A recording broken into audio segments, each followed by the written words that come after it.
Hello everybody, SF Simple here. Hope you are well. Today I'll show you how to see your Facebook friendship date.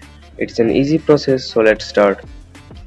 First of all, open your Facebook app and then go to the friends panel, or you can go through there by clicking on the find friends options and then click to the your friends options.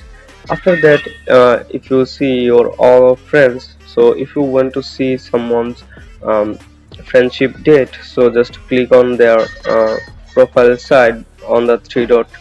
So click to the three dot and you can see uh, in the bottom of the name friendship friends since August 2022 or many others friends since August 2022. So that's the process how you can see your Facebook friendship date.